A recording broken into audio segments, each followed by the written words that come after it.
Welcome to the Morning Formation. This episode is powered by Act Now Education. Or they might say, hey, before I decide to enlist, I'm going to get my degree first. I'm going to get my associates. I might transfer to San Diego State. And then I'll say, well, here's the opportunity that you possibly can, you can commission in 2 years.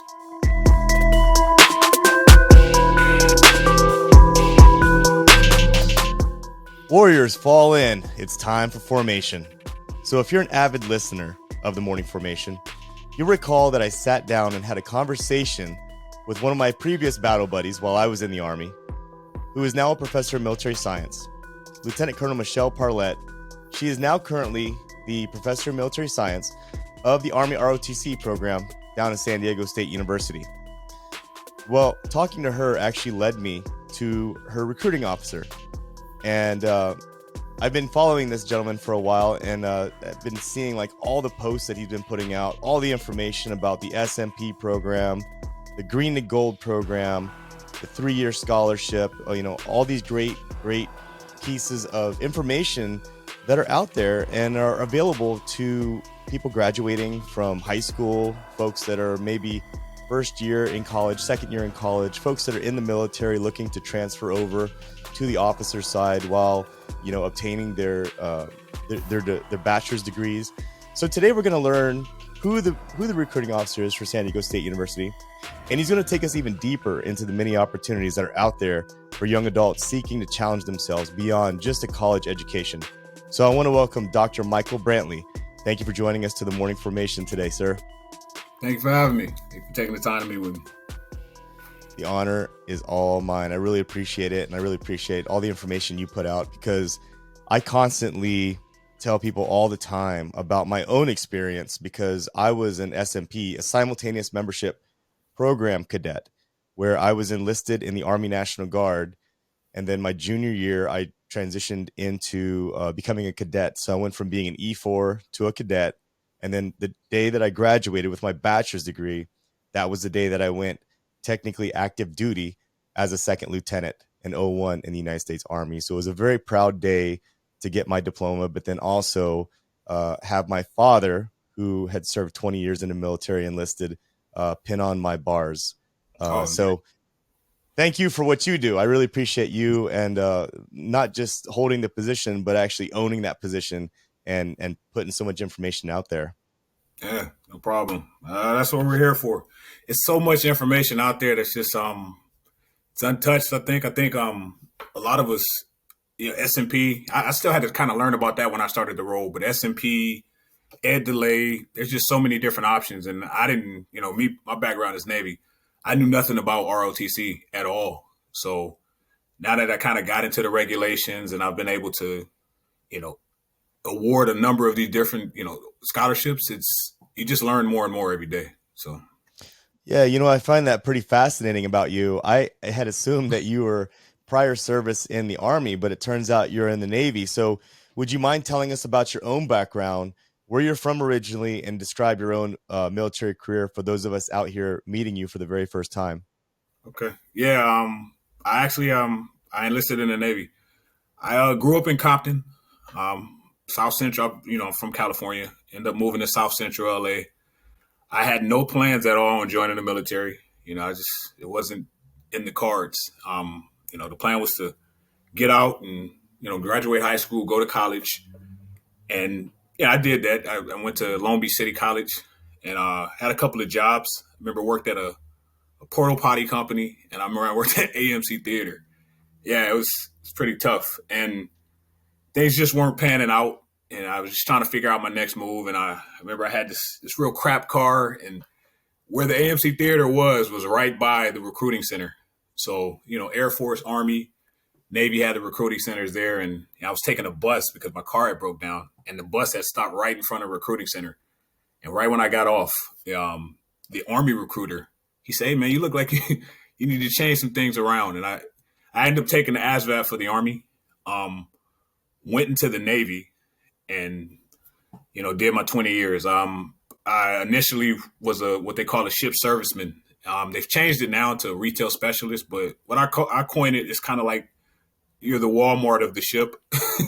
barbershop, vending machines, ship store, laundry, all that stuff. But you have additional duties while you're in to where you can become like the divisional departmental career counselor. So once I got towards the latter years of my career, I had retired as an E6. I was a command career counselor. So I did that for like the last 4 years. And, I retired and then just kind of, took advantage of the education. It's been a free ride for the most part. And, wanted to get into higher ed because I saw that it opened doors for me and took an additional role at a university once I got out. And then I ended up here at SDSU. Yeah, that's quite interesting. So talk to us about how you became a recruiter.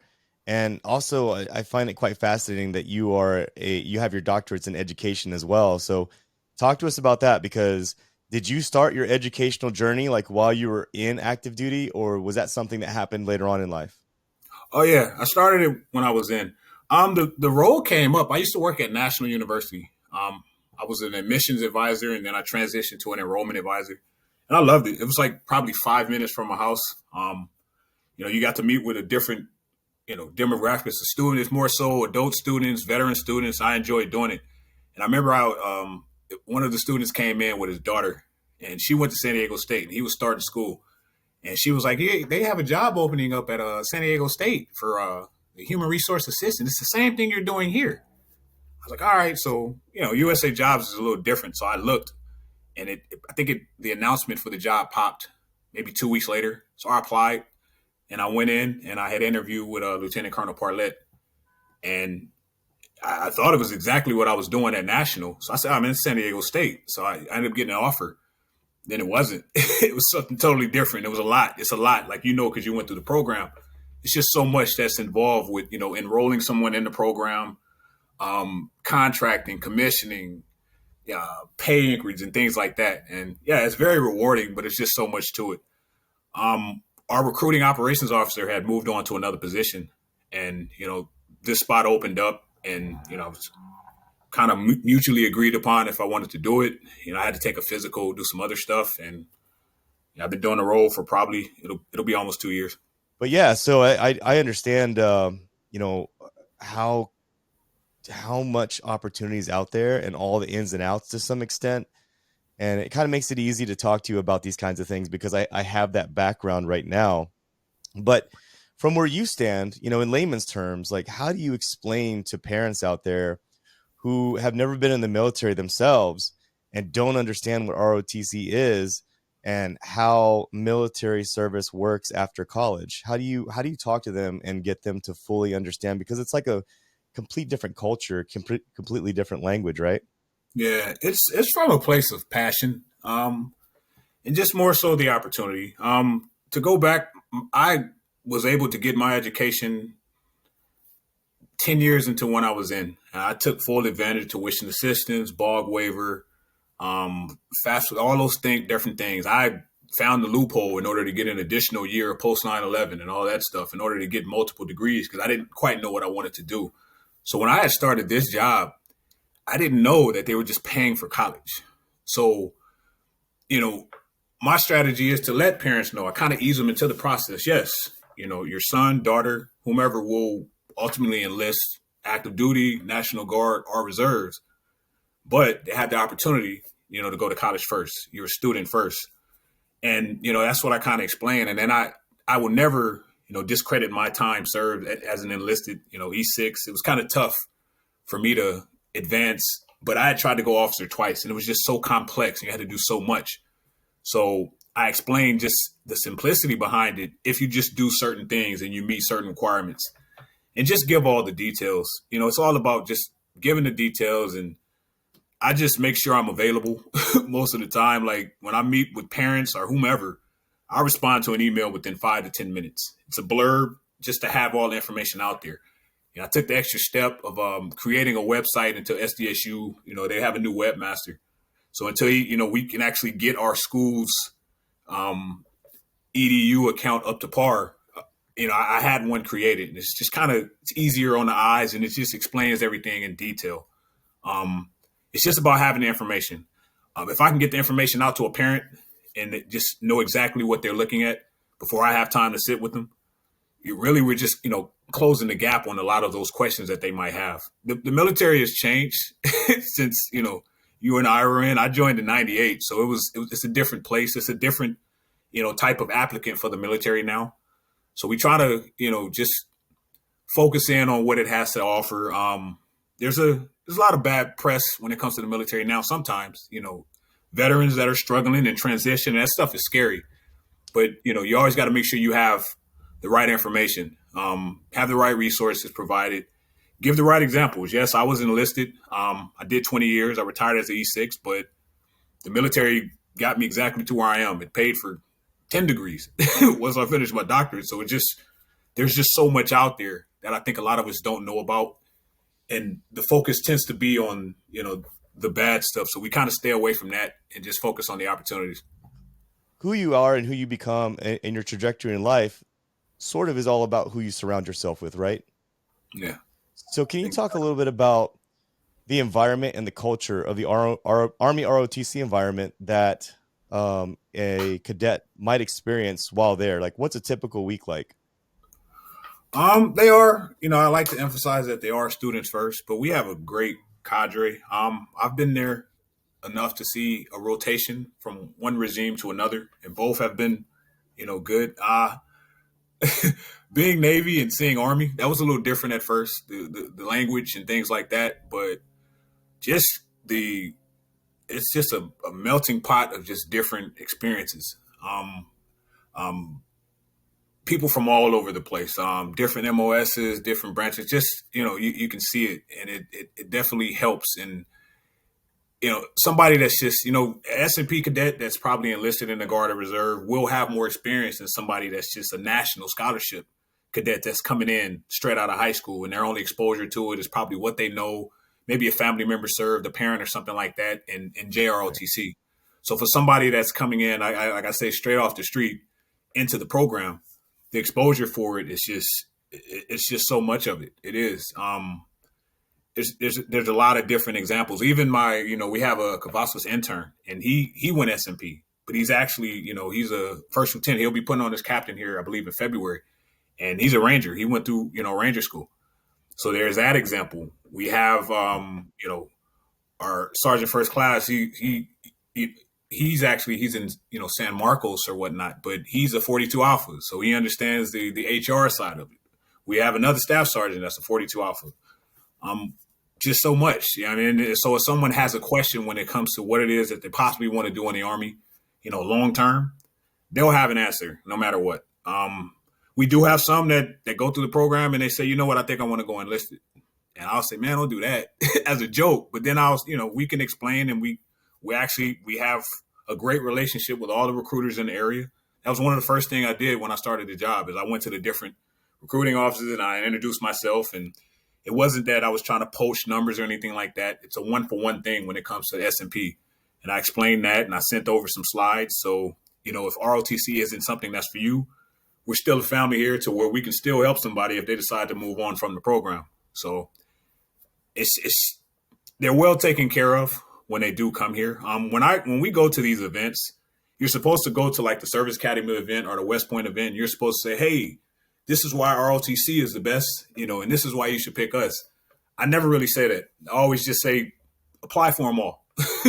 Give yourself enough options to where if one doesn't work out, you'll have the opportunity for the next thing. And when it comes to scholarships, you're not committed to it. So if you apply for all those different things, all you have to do is just do no. Like, all you have to do is just go in and you decline whatever the scholarship is. So just make sure you apply for them all. And then as soon as we know who's going to come in to the program early on, like the national scholarship and things like that. So we reach out. There's a few kids that I talk to that don't even plan on coming to San Diego State, or we're lower on their list. I'll still make sure I reach out to them and help them, because I'm the type of person, when I have something that I'm working on, if it's a goal that's kind of keeping me up at night, I like to make sure that I get that information out there. You know what I'm saying? So I can get that. So I'll make sure I'll take care of them. I wake up kind of early to work out. So sometimes I'm running the stairs, sending emails or and things like that. But it's just about getting the information out there and making sure that they have it. So. Yeah, you never know where that conversation. I mean, even if a student is looking at going to a different university, you never know where that conversation will take you because that great experience will be shared Yeah. to others, and someone else may be interested in coming to San Diego State. But it's all about just being good to people, right? You seem to be a tremendous mentor when it comes to that, and that's probably why you got offered the job, almost immediately, right the next day after you interviewed for this job. Nah, I just think they Because needed somebody. That's what I'll be telling. is that right? No, I can tell you have the personality, despite you were Navy and not Army. I mean, you have the personality, the glowing personality to really be intriguing and provide a lot of information for folks out there, easy to talk to as well. So, and for parents out there or anyone out there who's thinking about, what's going to be my next step in life, you know, approximately how much money is typically saved? And would you mind talking about the leadership that's earned by a cadet versus just a regular college student attending college? Money wise, it's upwards of the whole tuition and fees, room and board. You get Yeah. extra incentives like a book stipend for $1,200. You get your monthly stipend. Our nursing cadets, they get a $650. It's kind of like a supply stipend for like scrubs and things like that. You got to think of our five schools: San Diego State, Cal State San Marcos, Point Loma Nazarene, UCSD, and USD. USD is a very expensive school. So a bachelor's Mm, degree there can be upward of $150,000, and that's free. yeah. So, Right. there is that. For S&P cadets, if they choose not to opt in for what's called a GRFD scholarship, a guaranteed reserve forces duty, meaning if they once they assess and commission, they'll have to go National Guard or Reserve. If they decide to go non-scholarship because they ultimately decide to move on from the Guard or Reserve once they assess into active duty, then they're able to use their educational benefits, their post 9/11. So there's that option. Um, it's just so much money saved, which is why there's such a press on contracting fast. There is the president, the whole non-deployable thing. That's money.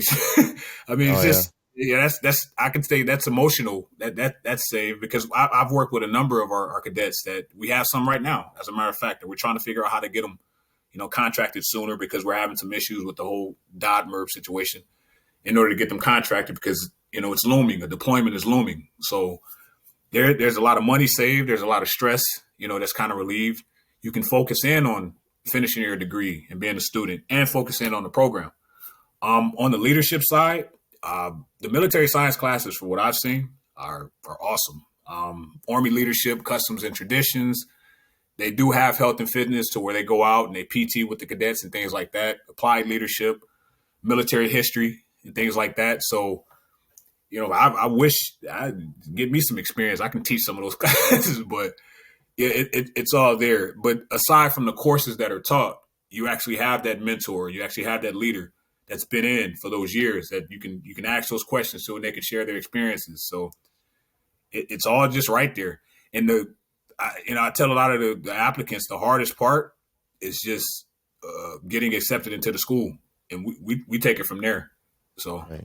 And so that's something to take into consideration for folks out there who are thinking about enlisting. There's nothing wrong with enlisting, but at the same time, if your immediate goal is to get your college out of the way nice and early, this would be a great direction for you to take into consideration, because you're not losing out time. At the end of the day, you are accomplishing something. And the one thing that I loved about the ROTC program that I was a part of, and I'm 100% positive the battalion that you're at does the same thing, but they kept me honest as far as the classes that I was signed up for.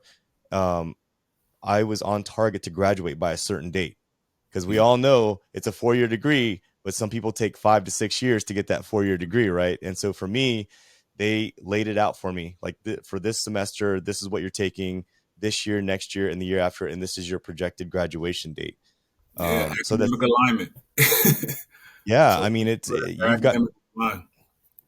yeah, you've kind of got someone sort of watching over your back, making sure that you are staying on track with, your goals overall, right? Mm-hmm. I mean, it's like we even get, we have a number of Air Force ROTC cadets that come to us. Their structure's a little different. There's more, it's more of a manning thing sometimes. So sometimes they have to cut a few, Right. and we'll go and we'll brief and we'll talk to them. And the cool thing is that the classes, because they're military science classes, they align. So a MS1, the military science 1 freshman, 2 sophomore, theirs are a little different. They're named different, but they'll come over to us and the classes are aligned. So if someone comes in, like I have someone right now, she's in her second year for the Air Force, but she wants to come to the Army ROTC. We happen to have the funds right now. So I'm working on her scholarship packet now. When she starts her third year, she'll continue on. When we have somebody like that, because you mentioned, you have somebody to kind of, watch your back when it comes to that. I like to send people to what's called basic camp. That way they'll get an exposure to it to kind of see what it is. They were acclimated to the Air Force and now they're coming over to the Army, or, those are the ones that can attend FTX. Just kind of get that out there just to see what they're, get a feel for it and things like that. So yeah, academic alignment is you have to make sure you have a strategy for it, but you can't just come in saying, hey, I'm going to go to college for this many years. You have to make sure your military science requirements are met. And, there's ways around it or to expedite the process. SMP, so somebody that's went to, basic training, AIT, they can automatically come in and be an MS3, which is a ROTC junior or whatnot. Right. Prior service, somebody that maybe served in the Navy or served in the Air Force, if they went to boot camp, they can come in as an MS3. But if they come in as a sophomore for their academic level, we have to make sure we align them. So we'll have to, maybe put them in MS2 courses to align them. That way, when they become a junior, then they'll take the MS3 courses. So there's a lot of different unique situations that we kind of run into, but it's fun sometimes. Sometimes it's a headache. It's a head scratcher, but at the end of the day, we just got to make sure we put them in the right classes. And then let them know about those extra opportunities like nursing, STEM. Believe it or not, they get, if you put it in early enough, sometimes those programs run over to 5 years. So it's what's called an extension of benefits. So a lot of kids that might think they'll have 4 years of college paid for, they might ultimately have 5. And that's something that you have to kind of catch in the early stages, just knowing, which is why you make sure academic alignment is on point. So, that's one of those little nuggets that's in there that, a lot of our nursing and STEM students don't know about. Like, hey, well, our program might end up being 5 years. What am I going to do? Well, we just need to make sure we have all those classes listed on, the 104, the academic roadmap. That way, when that year comes up that you have to do that extra year and get it paid for, well, you'll just hit the button. And if you don't do it in the beginning, then you'll have to do the paperwork in the back end. You Army guys in your package, there's so many packages that we got to do for everything. Right. Yeah. I've known quite a few people that try to go into the Air Force or the Navy as an officer, and it can be quite stringent as far as what it takes. They can be very selective, and that's why I mentioned earlier the Army being the biggest branch out there, having the most MOSs out there. It's a little easier to go into the Army as an officer and to get commissioned and whatnot. But let's talk really quickly about, you mentioned basic camp. All right. So what we're not talking about here is you've got somebody sort of watching over your shoulder, making sure that you are on target to graduate by a certain time. They're checking your GPA as well, making sure that, you are staying within that level of, being part of the program and keeping your grades up. Then you have these other social clubs or these other, I don't know what to call them really, but you have like Ranger Challenge, the rifle team, trying to think of what else, the color guard. And then there's also still opportunities to go airborne, right? Between your junior and senior year. Airborne, air assault. I've known people that have gone, I think, Sapper before. Sometimes they'll send you for cadet troop leadership, right? But what type of training is involved before you actually get your commissioning? Basic camp isn't really a requirement. It's more so it helps with alignment, and it's a developmental tool. I like to use it as that. Somebody that might be on the fence about the program. Summertime comes up, they're transferring in from one of our community college, or maybe they're a sophomore about to start their junior year. I use basic camp for that. I want you to get early exposure because your junior to senior year, you'll go to what's called advanced camp. And that's when you're kind of assessed. You'll be going through all those different tactical elements that are required, for you to actually go on and commission later on after your senior year. Also in that, you'll have to take a physical and things like that. So all those things that they're practicing when they go to labs, land nav, and things like that, they'll be really honing in on those things when they go to advanced camp. Basic camp though is very important. When I first started, I think historically we were sending maybe 2 to 3. I think this last summer past we sent 9. I used it as a recruiting tool. The numbers will always rise. I think it's just personal opinion when it comes to transfer students, because all of our surrounding San Diego community colleges, they're still in the program and they work with them. So if we can get the information out there, that right there is a gold mine when it comes to just those opportunities. There are plenty of people that are in a lot of these community colleges that want to enlist, and they might not want to go, enlisted like I did. Or they might say, hey, before I decide to enlist, I'm going to get my degree first. I'm going to get my associates. I might transfer to San Diego State. And then I'll say, well, here's the opportunity that you possibly can, you can commission in 2 years. But the only way you can do it is if you don't have prior service, you're not, enlisted in the Guard or the Reserves, then you can go to basic camp. And basic camp is just like a lower level version of advanced camp. It gives you a little spoonful of what you'll expect in advanced camp, but it also gives you an idea of what the program, has to offer. You go out there, you're exposed to that. You'll meet some other great cadets from all over the country. And I always, I think it's good. We had, out of those 9, I think 2 decided to move on. I think one was just like, I couldn't do this every day. And I was explaining that's not exactly what it is. And another one, he just decided to do something else. But it still was a great, developmental tool. And a lot of them, we had one that we had sent. She was on the fence about the program. She was like, I don't know if this is something I really want to do. But we'll see. When she went to basic, she came back and she loved it.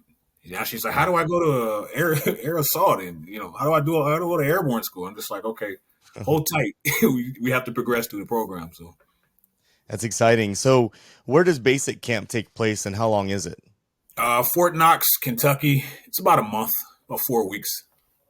4 weeks. So. Okay. All expenses are paid. The university will send the prospect to basic camp, right? Yeah. Only fee is the stress of our HRA, Mr. Jones, because he has to go in and book all those flights. But yeah, everything's taken care of. We'll get the pay information once we put them in the system, and they'll even make money for being out there. They'll get training pay. Sometimes it's upward of $1,200. It just depends. So. Yeah, and that's a good way for them to determine whether or not this is for me or not, right? Yeah, I've had the ones that I had sent out there, it was an academic alignment thing, but it was just like, just go out there and be exposed to it and see if this is something that you really want to do. And yeah, it definitely it helps. Yeah, that's really, I mean, I guess that's a great eye opener for folks out there who don't know anything about the military to sign up for something like that. Go to Fort Knox, figure out in 4 weeks if this is something you'd like to do for part of your career or for a majority of your career. And so I think that's great. I didn't go to basic camp. I actually went to Fort Leonard Wood to basic training when I was 18, straight out of high school. And that was an eye opener for me. I would imagine basic training is completely different than basic camp. It's way more intense. Like if I have somebody that's coming in and they're inquiring about the S&P program, when I explain FTX and certain things, they're like, yeah, really, that's it. So yeah, it's for those guys, they're already coming in a more senior role anyway, because of ending, just being enlisted, going to basic training, AIT and things like that. So when we're mentioning FTXs and advanced camp and things like that, they're already ahead of the game. So yeah. I had a great time when I went to advanced camp. We got a chance to I got a chance to work with a lot of cadets from all over the country, and being prior service that I was, I mean, it was kind of a cakewalk in itself, and a good time because there was other prior service folks there as well, and we all just had a really, really great time. And Dr. Brantley, just want to ask you really quick, can you help assess and knock down some of the stereotypes that are out there, or any of the myths that are out there about the Army ROTC program that maybe you've heard over the years? Yeah, on social media, I try to do like a question and answer thing, and I like to focus in on a lot of the myths. For one, like when we go to the high schools, ROTC, Army ROTC at a university is not the same as JROTC at a high school. There's certain elements, there's certain similarities, but it's totally different. So that's just one thing. As soon as you enlist into the program, does not mean that you're enlisted into the Army, and you won't just go off to fight a war or some things like that. That I heard once the whole thing with Ukraine. I don't even get into all that, but once that happened, I was meeting with applicants, and they were like, if I sign up for this class, do I have to go to Ukraine? And I thought he was playing, like a couple of them, but no, they thought they were going to Ukraine. It's not, that's not what it is. Actually, you can enroll into the program, you can participate in the program, and you don't have to commit and contract until later down the line. And I like to do that also. The upside is it's still, you get elective credits. You can be exposed to the program, and it helps you make your decision. It might be something that you're still into.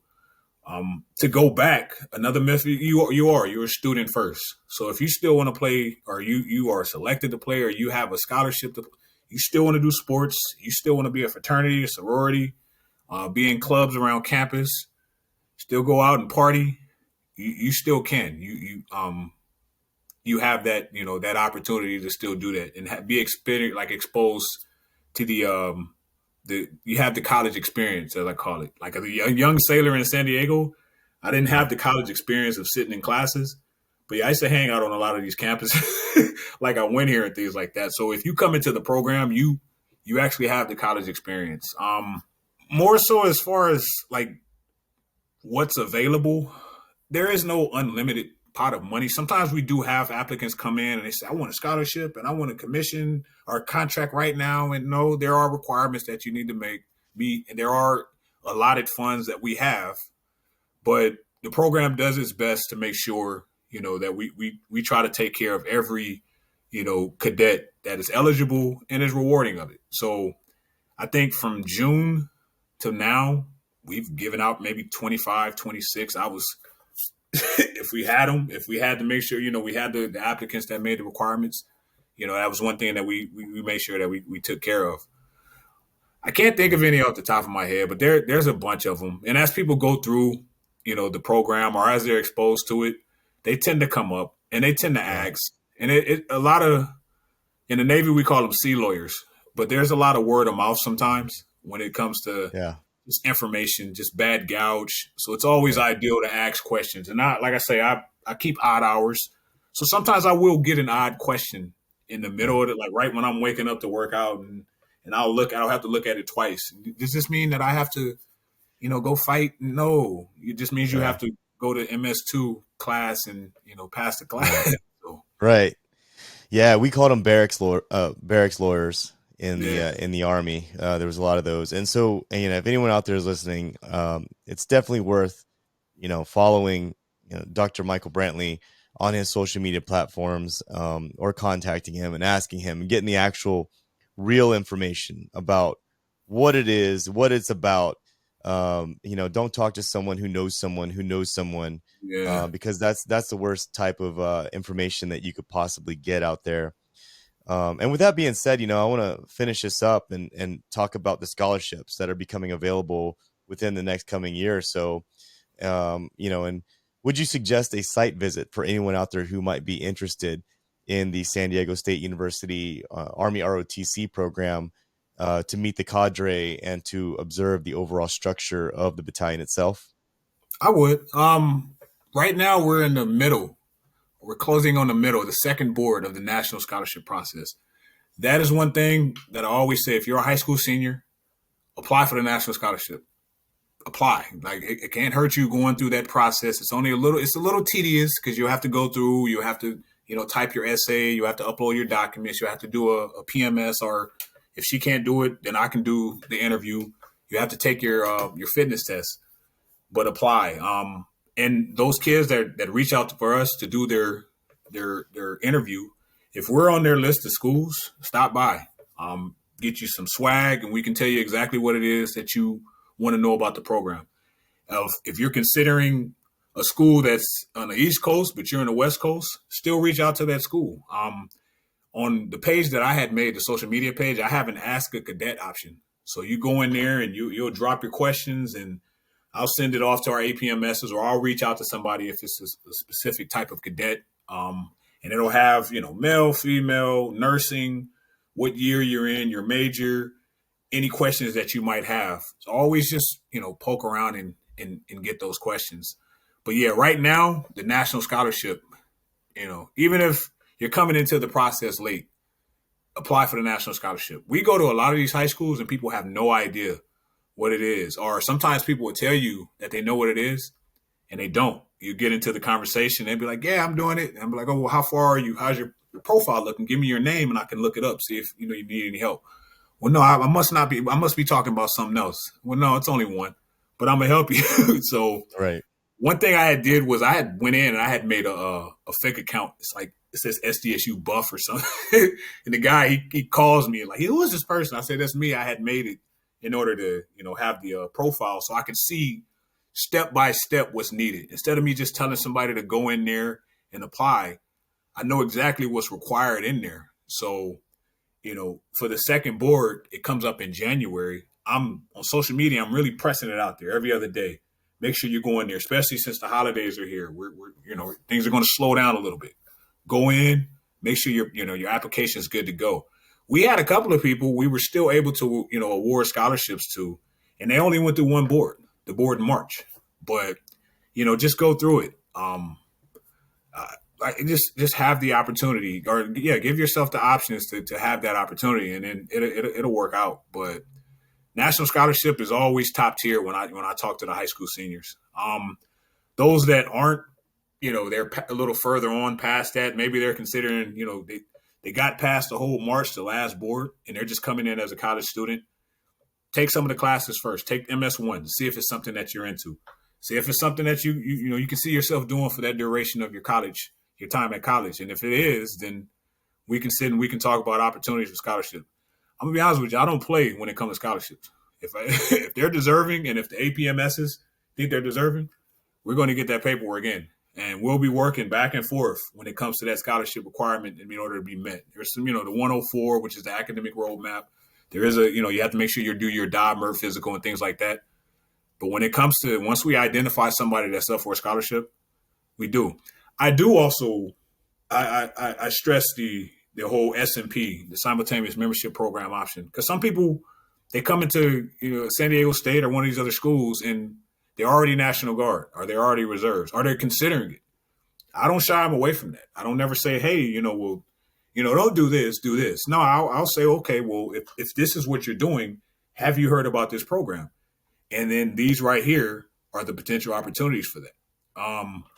I'm real big on the whole ed delay thing because, the more you pursue education, there is this, the conversation right now is just student loan debt forgiveness. And I haven't had any of that. So ed delay, where you can become a JAG lawyer and go to med school. Yeah. I remember a year ago, maybe a couple of years ago, we sent somebody for their doctorate in physical therapy. All this stuff is paid for and nobody really knows. And, we say what we want to be when we grow up, and you got the opportunity to do this within a short amount of years if you just followed the right path. So it's a lot. Like, I don't, I'm passionate about it because I didn't know about it. Like, if I knew, I probably still would have worked at that porta potty place because I was I was a knucklehead. But as I got serious about, my career in the Navy, if I knew about a lot of this stuff, then yeah, I don't regret anything that I did. But I think for my own personal reasons, and probably just money too, after I retired, going officer would have been very beneficial. So I'll always, make sure I share that information. So I know a lot of people that I serve with and their kids, they're thinking about just enlisting. I'm not trying to stop you from doing that, but just know that this opportunity is out there. So Right. And I always, just like how you got enlisted into the Navy, it was just circumstantial. The bus stop was there. The recruiting office was there. I hear these stories all the time. Well, I joined the Marines because I saw Full Metal Jacket. Yeah. I want to hear stories about people who are actually taking the paperwork, laying it out on the table, all the information, and making an informed decision, not signing up for things just because the recruiters could do more pull-ups than me. And so I went and signed up to be an Army infantry, or I decided to become a Marine, and I want to get to a point where these young adults are making informed decisions Yeah. based off of, where their career is going to go. But too many times, like for me, for example, the only reason I became an officer was because my platoon sergeant and my company commander had mentioned to me, hey, why don't you take it to the next level?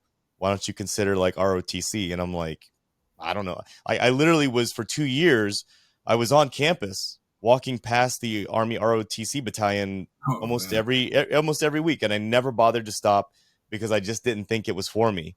Yeah. And the day that I walked into the recruiting office and I said, hey, look, I'm interested, I realized that, hey, this opportunity is available to me. So for folks out there who are listening and you think maybe I don't know if this is for me or not, there are many, many opportunities for you to just check out one of the MS1 or MS2 classes. There's opportunities for you to just visit the campus, Mhm. visit the actual battalion area, meet the professor of military science, meet the recruiting officer, talk to him, get information. Don't listen to someone who might know. Get the information up front, find out. So that's why I'm so glad that you gave me the time today to talk to you, because I'm very passionate about this too. I want people to make the transition into the military, being informed. Was there anything during this podcast that I didn't cover that you would probably like to mention? Any pieces of advice for folks out there who are listening, who are thinking about having their son or daughter join the Army ROTC program? No, we covered everything. I would say just depending on whatever school you want to go to, because there's an ROTC program in most of these schools. I think it's like almost 300. Reach out, and if you don't hear back at an ample time, reach out to me or any. There's Right. a lot of recruiting operations officer. Like I have a lot of stuff on standby, so most of the information is the same. Yeah, programs run things a little differently when it comes to like the structure of the courses, and some might have battalions, some don't. But when it comes to the grand overall plan of the ROTC program, a lot of it is the same. So if you get that information from one school and you're kind of spun up, by the time you talk to your other school, you'll have the information. I cannot reiterate enough, but the national scholarship is something that is very important. Like we went to one school, and this guy, I have nothing. Like I say, I'll never regret my time serving. But when I do a post, I want to try to be as information. I want to have the information out there. Right now, it's I'm a little older. I'm 43, so we're seeing TikTok voiceovers and all that stuff, and it's just like it's hysteria. Hey, gas prices are high. Join the military. I don't want that. I want you to know the opportunity of education. Like it has not steered me wrong since I, pursued my education. And when I talk to people about that, I am very passionate about that. When I talk to people about the whole fitness things, because you have to make sure you meet the fitness requirement, I'm very passionate about that. But, as I say, we're leaving a lot of money on the table just because we're not informed on, what's going on. And when you go to a lot of these high schools, the first questions I ask, I say, okay, well, who plans on going to college? And a lot of hands will go up. And I say, okay, so who knows how they're going to pay for college? One or two hands go up. And that's when I'm like, oh, I got them. But nah, you can, that's when you can kind of get into it and, make the information available. Like to me, Right. I'm always asked what the recruiting strategy is. Everyone's doing this. Everyone's looking at their phone, unfortunately. So no one's looking at newspapers and billboards or anything like that anymore. Have the information right there available for them. Quick, accessible, easy on the eyes. They be colorful. Like the stuff that I post isn't. I have weird music playing in the background. I'll put a crazy photo of me as a little kid to kind of get some laughs. But I want the information to be out there for you to know this stuff is here and it's right there and it's waiting. And all these programs have it to offer. So Yeah, I'll say that your social media is certainly appealing, and I think that a lot of Army ROTC battalions out there could use a social media savvy person like yourself.